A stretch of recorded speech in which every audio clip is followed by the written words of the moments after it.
Assalamualaikum warahmatullahi wabarakatuh. Perkenalkan, nama saya Afitriani. Izin Bu, saya ingin menjawab soal UTS dari matkul manajemen konflik dengan dosen Bu Rismita.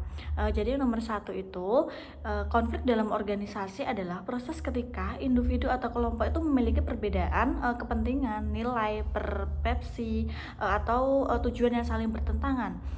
Jadi itu sehingga menimbulkan ketegangan atau perselisihan. Dan penyebab utama konflik itu di tempat kerja. Jadi contohnya perbedaan tujuan atau kepentingan. Itu tujuan contohnya divisi pemasaran ingin meningkatkan penjualan dengan diskon besar. Jadi sementara divisi keuangan ingin menjadi margin keuntungan. Selanjutnya itu ada perbedaan persepsi atau sudut pandang. Contohnya itu tuh seorang atasan menilai karyawan kurang produktif, sementara karyawan merasa beban kerja tidak realistis. Selanjutnya itu ada komunikasi yang buruk. Contohnya itu tuh instruksi yang tidak jelas menyebabkan kesalahan kerja, lalu memicu saling menyalahkan. Perbedaan nilai, sikap atau gaya kerja. Contohnya itu tuh karyawan yang santai berbenturan dengan rekan kerja yang sangat disiplin. Yang kedua, itu ada yang A, jenis konflik. Itu konflik tersebut tuh termasuk konflik tugas atau teks konflik, sekaligus konflik gaya kerja atau proses konflik karena berkaitan dengan cara menyelesaikan pekerjaan.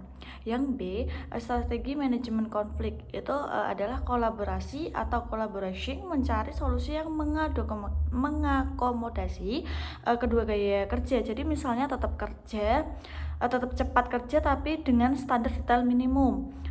Kompromi itu tuh membagi tugas, satu fokus pada detail, satu pada kecepatan.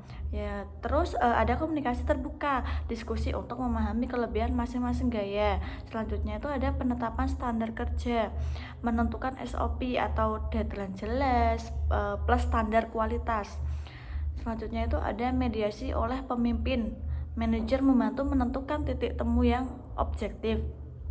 Yang ketiga itu ada 5 gaya dari konflik Thomas Kilmann. Itu tuh yang pertama, kompetisi atau competing, fokus menang sendiri. Contohnya itu tuh keputusan darurat yang harus cepat, misalnya krisis operasional. Selanjutnya itu kolaborasi atau collaboration, itu mencari solusi win-win. Contohnya itu penyusunan strategi jangka panjang tim.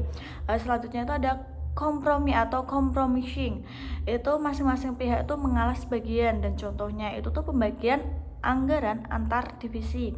Selanjutnya itu ada akomodasi atau accommodating, itu mengalah demi menjaga hubungan. Contohnya itu mengikuti ide rekan yang lebih berpengalaman. Selanjutnya itu menghindar atau avoiding, itu menghindar konflik sementara. Contohnya konflik kecil yang tidak berdampak signifikan. Yang nomor 4 itu ada pendekatan tradisional. Cirinya itu konflik dianggap negatif, harus ditekan atau dihindari, dan kelebihannya itu keputusan cepat, stabilitas jangka pendek, dan kekurangannya masalah tidak terselesaikan akar, terus menurunkan kreativitas, memicu konflik tersembunyi. Dan ada pendekatan kolaboratif. Itu cirinya itu tuh konflik dianggap wajar dan bisa membawa perbaikan. Jadi kelebihannya solusi lebih inovatif, hubungan kerja lebih kuat, kualitas kerja itu meningkat, dan kekurangannya itu membutuhkan waktu tuh lebih lama, perlu keterampilan komunikasi tinggi, tidak efektif dalam kondisi darurat.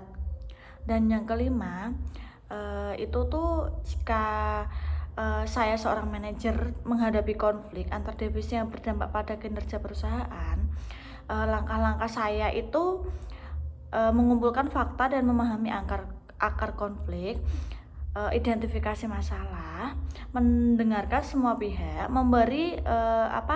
memberikan kesempatan. Jadi masing-masing divisi menjelaskan perspektifnya, menganalisis penyebab konflik, apakah karena tujuan, komunikasi, sumber daya, atau struktur organisasi, dan menentukan pendekatan penyelesaian, memilih strategi, kolaborasi, kompromi, atau lainnya.